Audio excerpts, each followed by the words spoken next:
What up, people? Welcome to the baddest, the nicest, the best ever podcast show in Cameroon right now. It's Top Chat again, and it's with me, your main man, Beza. Today on the show, we'll be talking about something I'm guessing everybody would like to hear. It's about branding yourself on social media, and with me today we have fantastic friends to join me. On my right, we have the beautiful Eduke. You all know her. She's a mental health expert, somebody who has been on the show countless times. And on my left, we have Alunge. He's a spoken word artist. This guy has won all international awards you can ever imagine from any spoken word artist in Cameroon. He's a social media entrepreneur and a businessman. Please make welcome my friends.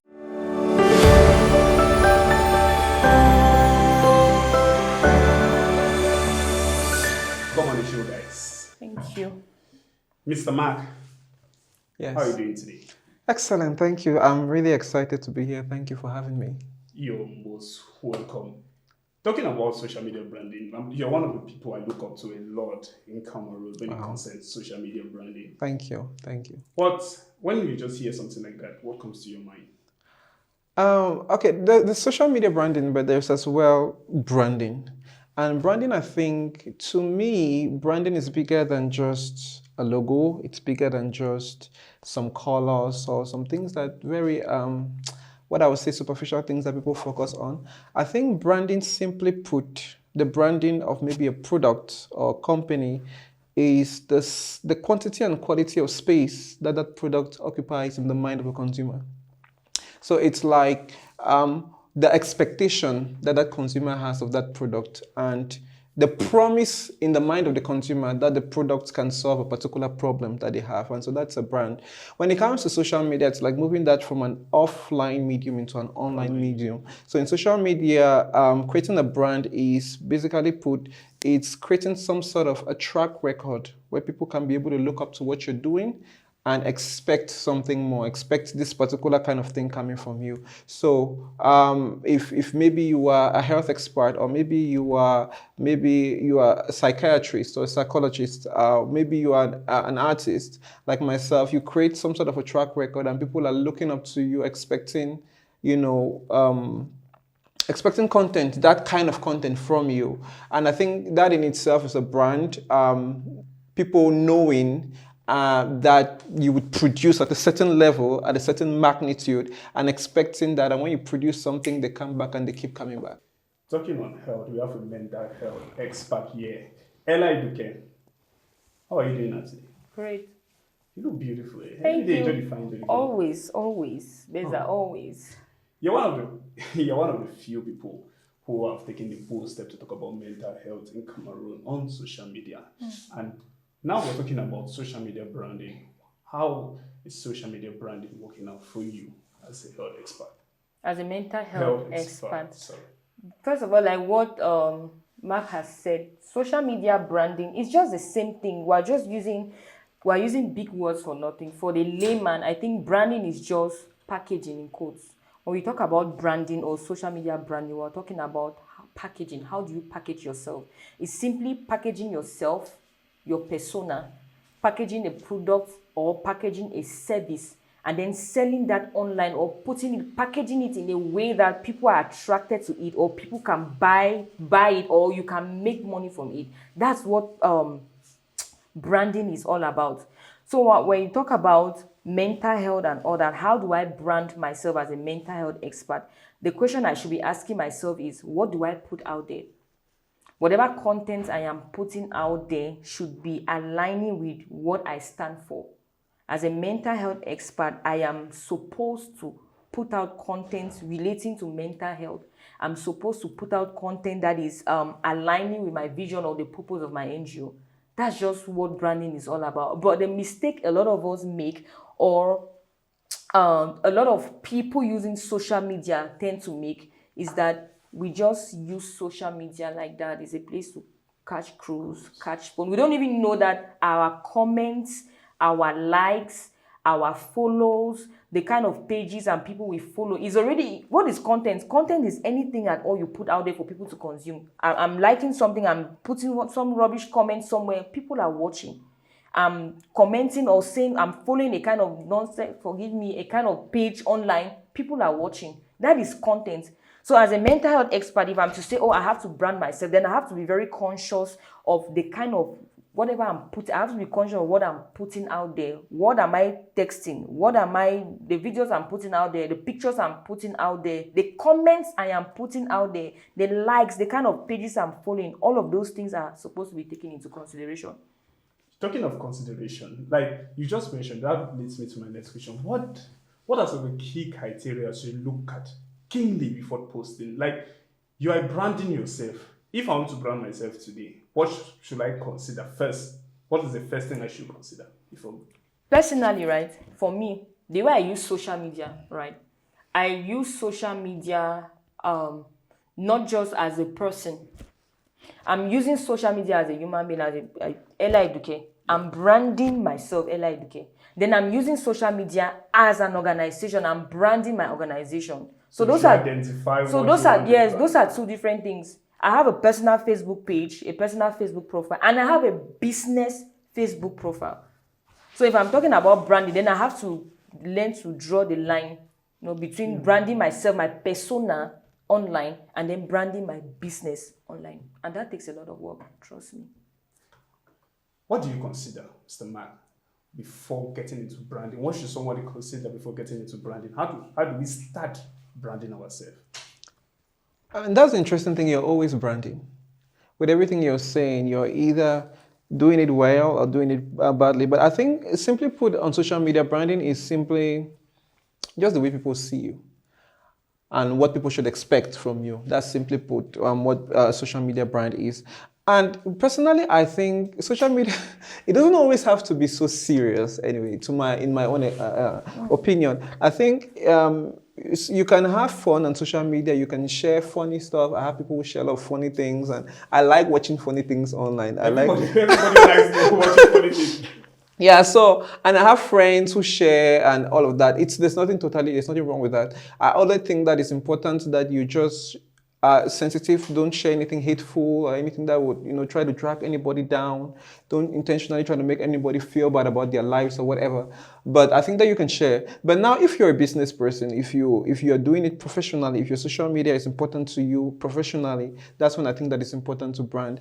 And if you have to first of all consider and be very clear in your mind what you want, how you want people to perceive you. And I think as any business person, you want them to perceive excellence. You want them to perceive some sort of great content coming from you. Mm-hmm. In which case, if you consider, this is the kind of content, number one, this is the quality of content that I want them to, expect from me, then you can start putting that content out. So you want to make sure, I think, some influencers will tell you, for social media numbers, many influencers will say, quantity is important. You have to be able to post very often for people to follow you. It's true. But in my own space, I think that quality is really important. I think that it's important to put something out there that can really, something that people will really, makes a difference. I think it's important to, take time to create something that really makes a difference and then put it out there, and then people will expect more. But I think there are different, ways, and there are different roads to the mountain, they say. So I think there are different ways to approach it. But personally, I think quality over quantity is important. I think it's important to understand your audience and create your content, towards that audience. But don't limit to the perception of the audience that you have, because audience is something that I don't think anybody really understands 100%. Yeah, so I think if you have an idea as to what you want, and I think just being authentic and original and mature, making sure that you're spreading positive energy, you're not hitting on anybody, and then you're creating something that is really of value and something that is really professional, I think. As a content creator that you are, mm-hmm. What has been your limitation? What has given you this? Because most people say as an influencer, there are some certain things you're not supposed to post. Mm-hmm. Like, what are some of the things that has been a limit to you? Like, what are some of the things you just find yourself, you just can't post them because of your brand? Well, I would say there are things I can't post them. Not that I can't, I just won't. I don't want to. Are there limitations to you? No, they're not. I don't think they are.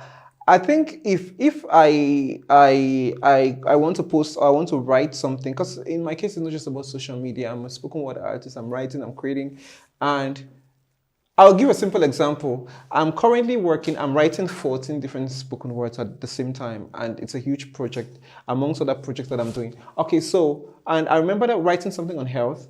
And there were some lines. I think there was a line that I did have, and the line went. It said, "It's really about health, and it's easier to change a man's religion than to change his diet." That was the line that I wanted to start with, and then I kind of shared it with a few people, and it was like, "It's great. It's a great line. It's just trying to emphasize that it's really hard to change somebody's diet." But what does that say about people's religion? And religion is something people take seriously. I will, regardless of the religion, Christian, Muslim, Hindus, whatever, people take that seriously. And so that is in a way, in my mind, a way that kind of, it's unintentional, but it can attack a certain group. So you want to be sensitive about certain things and understand people are consuming this content, but you have to do no harm. You have to make sure that you spread that positive energy and try as much as possible not to create any harm in the process. So in that case, that's the reason why I took off that particular line from the slam and I started it with something else. No, but talking about religion is one sensitive topic that people really avoid a lot. And if you're taking it off, you're like, man, but I would have loved to see how the people react to it. Please don't take it off. No, well, it's not really, to me, I have to be it's not about what people really think and about how people react to it. I know that that's what many social media people are about, but to me, it's authentically from my heart what I really want to be and represent and give to a particular class of people, a group of people. I think it's really about me just being authentically me, but also being in a position where I'm very clear about what I want and I'm very clear about what I'm giving out. Ella, Yes. why is your face like that? Yes, because he say me I the ever find you palaver and me I the ever brutalize you with this show. Alright, so I just want to find out from you. Today I find Palava. Let me just find out from you. What are some of the difficulties you face branding yourself online? Myself as in my persona. Yeah, as your person. I think the greatest challenge I have faced so far branding myself online would be that I am, what's the word? Some people say I'm controversial, Okay. but I choose to see myself as, what's the word? Are you controversial, by the way? I think I am. Not in a bad way, not in the bad sense of the word, but I'm the kind of person who will talk about, you see those things people don't like to talk about. Those are the things I love to talk about. That's what makes me unique. That's how I brand myself. For example, mental health. Mental health is something, people go through a lot of mental health issues. They don't even know that this thing they're going through is a mental health challenge. They don't even want to know about it. So how do they get to know about these things if nobody talks about it? If you go walk on the streets of Moliko, you ask 100 people, at least among those 100 people, you will hear like 20 people telling that, yes, at some point in my life, I've been depressed. But why is nobody talking about depression? Why are we making the topic of mental health or depression or anxiety sound like it's a strange thing? Do you get? I feel like sometimes people feel this thing is overrated. Like depression is overrated. So it's normal to worry about things. There's a difference between worrying and being depressed. You're saying depression is overrated because... Mark, do you agree? Is it normal? Where do you know that there's a limit between depression? Where does depression now? Or where does being worried about something exceed until you get to that point of depression? That's where a health expert comes. But I do agree with her. There is pathological worry, which is anxiety. Depression too has its own symptoms. And there is just, they're the normal stresses of life, obviously, but there is a threshold which they cross and it becomes depression. Yeah. Is clinically defined as depression. Yeah. And it is not something that, it's true that some people can be depressed and still try to go on with their lives, but it's something that at some point really infringes into the person's life and activities. And so I think it's very accurate. I think we'll talk about that now aspect of the show. Maybe another time we'll come back together and talk about depression. But now we're still on some of the challenges you face. For me, I think that's the biggest challenge I have faced, especially as a Christian, as a believer. So you are in a community where our African society has first of all put certain limitations and barriers to the things you can talk about, to the things you cannot talk about. Then diving into mental health, there is just a whole lot of ignorance and lack of information about this particular topic. So when I go online and I'm branding myself as a mental health expert, there are a lot of things I talk about that people are not familiar with, that people don't know yet. So it becomes a problem. Like, you're a church person, why should you be talking about depression? Depression is demonic. The very first time I spoke about depression, somebody said, no, depression is demonic. There's nothing like depression. You're misleading people. You get things like oral sex. Nobody, we not even grow for environment where they even talk about sex for house. I think we spoke about this the last episode. People don't want to talk about it, but we indulge in it. But why don't we want to talk about it? Because there are risk factors. There are a lot of disadvantages or stuff that we can pick up, negative stuff that we can pick up from oral sex. Don't you think this? You're talking about cheating. Wait, don't you think this is all because of our way of life? It's practically culture, though. Culture is our way of life. And that is the thing. It is culture, but then how do we begin to break that barrier? How do we begin to change the narrative surrounding certain normal day-to-day things that happen with us? If you are branding yourself, on social media, first, before we are persons or before we are entertainers or this, we are Africans. We are Africans. So, and what is the essence of branding yourself as an African without branding the culture? That's interesting. I think I would reverse that. I think culture doesn't make people. People make culture. And so what we define as African culture was created by some people at some point in history. And so I don't think we should always limit ourselves to culture, but we can always redefine the culture. And I would really agree with her when she talked about being controversial and things like oral sex and things like mental health people don't want to talk about. How do you break those barriers and cause people to start talking about them? It's by being controversial. Thank you. Okay. I don't even this is not even like being controversial like that, but because Yeah. we are coming from a place of church as a believer is not supposed to be you are like church, this. you are speaking tongue speaking believer, you're And not I think- supposed to talk about these things. But we in church we are practicing those things. And the thing is, You get- a lot of us have problems. And I think something like depression and anxiety, I am no expert, but I think that there are also hormonal and chemical imbalances in your brain. There are physiological, practical reasons for those things. There's trauma and all of that. All of those things, there are actually tests that are done. I'm talking about things that can... Yeah. Yeah, there are things that are physical, not necessarily just spiritual. Demon Yes, they are possessed, physical. So it's not always about the demon. I'm not saying that there are no demons and anything, but it's not always about that. And I think having the courage to speak up, and I think the church is now, integrating mental health. They're talking a lot about it because pastors are the first counselors. Yeah. Even I, at some point when I was experiencing some health challenges mentally, I will go to my pastor first. So pastors are counselors. And I think there was this organization at some point, they wanted to work they wanted to really educate people on mental health and everything. And I think one of the first people that they went to were pastors. Because they understood that when people have those kind of challenges, because something about mental health too, it sometimes feels like witchcraft.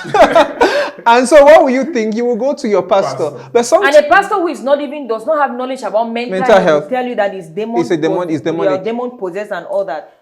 Yeah, fortunately for me, there were very hard times in my life, starting up in my career, and in church, that was my bedrock. That was the place that I really ran to when I was really facing hard times. And one thing I remember my pastor telling me is that these things are not demonic. He said it very well. These things are not demonic. You're lucky, man. You're lucky. Not everybody has that kind of pastor, but thank God I did. He told me that these things are not demonic. These things are things that you can walk through. You can go to the hospital for this. There are medications for this. And even prior to medications, there are ways you can walk through it. You can walk through that anxiety, that depression. It takes a therapeutic, step. And I think there are churches now that incorporate psychiatrists and psychologists into their healing process. Yeah. They now understand that healing is holistic. It's not just spiritual and so much spiritual emphasis, but they understand the incorporation of all these other things to make the healing process, complete.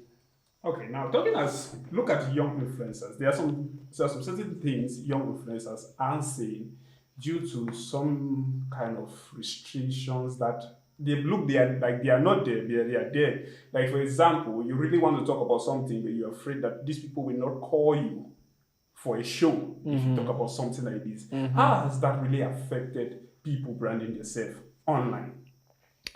I think if you don't talk about something, if I believe in speaking your truth. This is not about somebody calling you or not calling you. I believe in speaking your truth. If you feel, and I believe in following your heart and your inner mind, in your inner man, the spirit within you, and knowing that if this is something, if this is a truth you need to speak, there's someone out there that needs to hear. So if you have to speak what your mind, what your heart is telling you to speak, you speak it out. And sometimes you will not create a certain amount of change if you're not, like she said, controversial. You have to be willing to take a bold step. You have to be willing to say certain things, even if it's not popular opinion, or people may disagree, or people may hate you for that. If it is the truth, if it is your truth, speak it out. Now, when you talk about people not speaking certain things, I think if you have to restrain yourself from certain things, it should be because those things may have consequences on certain people. For instance, it's not if you say something and it will cause another person to feel hated or marginalized or insulted in any way, you want to refrain from saying that, because those are things that could have a ripple effect. You might have a very good, you might have an intention, but the way it comes out. the way it comes out can cause a problem. So I think those are some of the things, maybe the hates, and maybe, I don't know, some other thing that if you say might cause some sort of a problem. So I think that you approach that very diplomatically. I think every artist should be a diplomat in a little way. Every influencer should know what they talk about. But I'm very, very about being truthful, not being scared about what people think, being controversial, speaking what needs to be said. Because if nobody speaks, nothing will change. Ella, you've been very controversial online with the kind of statements and the kind of things you post. How has that hurt your brand? Controversy, right? I would say is relative. There's a popular somebody on Facebook, Blessing CEO, all of us know her. She calls herself a mental health relationship expert and all that. She says she's controversial. And if you look at the content she puts out there, it's really controversial. In my case, I would say that I'm just being different. I'm just being bold enough to say some of those things that I might have personally gone through, but nobody wants to talk about it. It's like what he just said. If I didn't experience depression, right, I will not have the knowledge, I will not have the boldness to come out on social media and start talking about depression. And because I know that I have gone through something like that, I know that there is somebody somewhere that is also going through what I might have gone through. And this person does not even know that this is what is going on with them. So for me, what has worked for me is being my authentic self. As I'm talking here now, right, people are watching. If I go on my WhatsApp status, I post on my WhatsApp status every single day, and I have more than 100 to 200 people viewing my WhatsApp status only. You don't even want to know the kind of things I post there. And people are watching, people are following. It means they're actually learning something. I am just being myself. What is working for me as a brand is that I am being my authentic self. If I feel like something, if I observe the society and I observe certain things going on, and I feel like, okay, this is very rampant, nobody is talking about it, what do? I go and start talking about it. And that's really true. That is what has. I don't try to fake as I talk for you now. Now they say, I'll see what type me for my WhatsApp talk. Now they say, I'll go for Facebook. Jogo talk about today. Yes, if you vex, it concern you, now problem. If you don't vex, it concern you. But all I say, I'm just being myself. I'm just being my real self. There's no faking. There's no. Everybody knows that. Everybody knows me for one thing. Ella always speaks her mind. I always say things the way they are. If this phone is black, I'll tell her, see, this phone is black. If you say, Ella, this phone is white, I'll tell her, no, the phone is black. Everybody knows me for that. So for me, that is what has worked for me. Yeah. I just put things out there and I'm open for correction and all that. The one time I spoke about oral sex. I'm still coming back to this thing because as Christians, a lot of people don't want to talk about these things. What I did was Why would Christians want to talk about it? why would Christians not want to talk about it? Are Christians not indulging in oral sex? Even if they do, why should they talk about it? Why should they not talk about it when you can easily contact all sorts of venereal infections through oral sex? Why should we not They talk should about talk it? about it. They should talk about it. I mean, we should give people. There are a lot of things, and I think one of the problems is that Christians don't have the language to address things like oral sex. They don't have. I think it's important to talk about it. There are diseases out there. Our children, our teenagers, our people in their 20s and even older 30s and everything, they're indulging in sex and oral sex. And if people are indulging in that, and it happens when people are coming to church or even within the church or however, we can't say for sure. But if people are indulging in stuff like that, people should be able to talk about it. We should be able to say, this is what is happening. And these are the dangers. These are the dangers. If you want to do this thing, my friend, go and get yourself checked. It's important. It's I don't think we should be indulging in something blindly and people are not talking about it. Hypocrisy. And I think, well, I don't really think of it's hypocrisy. But I think it's hypocrisy because you're doing something in the secret and then you start bashing somebody who is talking about it in the open. Okay, maybe in that case, if someone does that, I think it's hypocrisy. I think also one thing that is important that she said she experienced depression and that's how she could start talking about it. One thing I'll tell you a very brief story for about 30 seconds. One day I was going to my house. There is a very long, dark path that you need to pass to get to the house. I saw a woman and a child standing. Just want to talk about empathy and what she was talking about. The woman and the child was standing. So as I was passing, I just greeted them. And as they greeted me, they started following me. I was walking. The woman with a small child, they were following me. I mean, I will speed up. Actually, it was a little bit like, what is happening? Is that everything with their guardian angel? As I would speed up, they would speed up. I would slow down, they would slow down. We walked until I was totally unaware of what was happening. We walked until when I reached my house, because it's a little bit of light and everything, the woman turned to me and told me, thank you. So that woman had actually been standing there waiting for a male figure to help her pass because she's afraid of being harassed. Yeah. And the thing is that I felt so ashamed of myself because I was totally unaware that that's what some young women in that community were experiencing. Yeah. And so unless somebody talks about it, number one, nobody will know. And number two, she had to experience depression to have enough empathy to talk about it and relate to another person with depression. Yeah. Somebody will be like, why would they kill themselves? Or judge if somebody has committed suicide, yes, somebody has committed suicide, whatever. You will just judge and be like, they are dull, they are stupid. It's because you have not been there, you understand? So I think communicating, there were times in my life where I would experience something and I'll go online and I'll see a book, I'll see a tape of just being able to see some other person relate to what you are experiencing so that you don't feel so alone. It is an amazing experience. And I think that's the reason why I think that it's important to speak up. Well, when you say like, okay, this is the kind of brand I want, what are some of the things you take note? With the emergence of social media, a lot of negatives have come into play where you see people basing their self-worth, their confidence and everything, they are basing it on the number of likes, the number of followers and all that, or interactions they have online. Like I said earlier, what has been my major push, what has encouraged me to do the things that I do is me just being myself.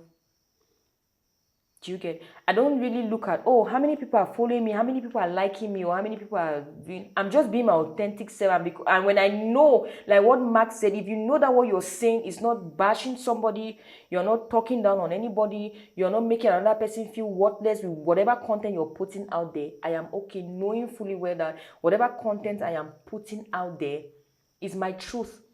And I stand to be corrected.